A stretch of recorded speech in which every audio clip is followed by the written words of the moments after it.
നടത്തിയിരുന്നത്. ഓരോ ശ്വാസവും ജീവിതമായി ഞാൻ പകർന്നു തന്നിരുന്നു. പക്ഷേ ഇപ്പോൾ നോക്കൂ, ഈ മനുഷ്യൻ പുകവലിച്ച് എന്റെ ഉള്ളിൽ കരിമ്പുക നിറച്ചു. നശിച്ചു ഞാൻ. ശ്വാസകോശം എന്ന് പറയാൻ പോലും എനിക്കിപ്പോഴാവുന്നില്ല. ഒന്ന് പുകവലിച്ചാൽ എന്താ ഒരു ഉന്മേഷം! ജീവിതം കൂളാണ്. മാളൂരെ, എനിക്കും ശ്വാസം കിട്ടുന്നില്ല. നീ വലിക്കുന്ന പുകയിലെ വിഷം നിറഞ്ഞിരിക്കുന്നു. നിന്റെ ആനന്ദത്തിനു വേണ്ടി ഞാൻ മരിക്കുന്നു. മാളൂരെ, ഞാനും ബുദ്ധിമുട്ടുകയാണ്. പുകയിലയിലെ നിക്കോട്ടിൻ എന്ന വിഷം എന്നെ നശിപ്പിക്കുന്നു. എന്റെ താളം തെറ്റുന്നു. ഒരു ദിവസം ഞാൻ തളരും. അയ്യോ ഹൃദയമേ, നിനക്കും ബുദ്ധിമുട്ടാണ്.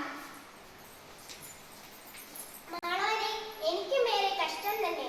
നീ വലിക്കുന്ന പുകയിലയിലെ വിഷമെല്ലാം എന്റെ ഭാഗത്തേക്ക് വരുന്നു. നീ പുകയിലയും മറ്റും വലിക്കുമ്പോൾ ഞാനാണ് തളരുന്നത്. എത്ര പാപം! എനിക്കറിയില്ലായിരുന്നു നിങ്ങളെല്ലാം ഇത്രയും വേദനിക്കുമെന്ന്. ഇനി പുകയിലേക്ക് വിടാം, ഞാൻ ശുദ്ധമായി ശ്വസിക്കാം. മാളൂരെ, ഇനിയെങ്കിലും മനസ്സിലാക്കൂ, പുകയില മനുഷ്യനെ അടിമയാക്കുന്ന വിഷമാണ്. പുകയിലയുടെ ഉപയോഗം അർബുദം, ഹൃദയരോഗം, പ്രമേഹം, ശ്വാസകോശ രോഗങ്ങൾ, വന്ധ്യത, ക്ഷയം, ദന്തക്ഷയം തുടങ്ങിയവയ്ക്ക് അകാല മരണത്തിന് കാരണമാകുന്നു. നിഷ്ക്രിയ പുകവലി മൂലം ശിശുക്കൾ, കുട്ടികൾ, പ്രായമായവർ എന്നിവരിലും പലതരത്തിലുള്ള ബുദ്ധിമുട്ടുകൾ ഉണ്ടാക്കുന്നുണ്ട്. വാവാ, ഇനി ഞങ്ങൾ ചിരിക്കും, പാടും, ആരോഗ്യത്തോടെ ജീവിക്കും.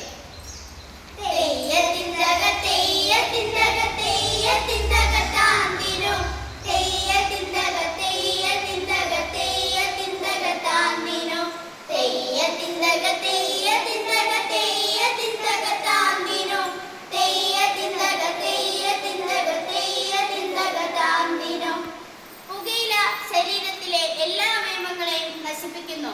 അതിനാൽ പുകയിലേക്ക് വിടാം. എല്ലാവരും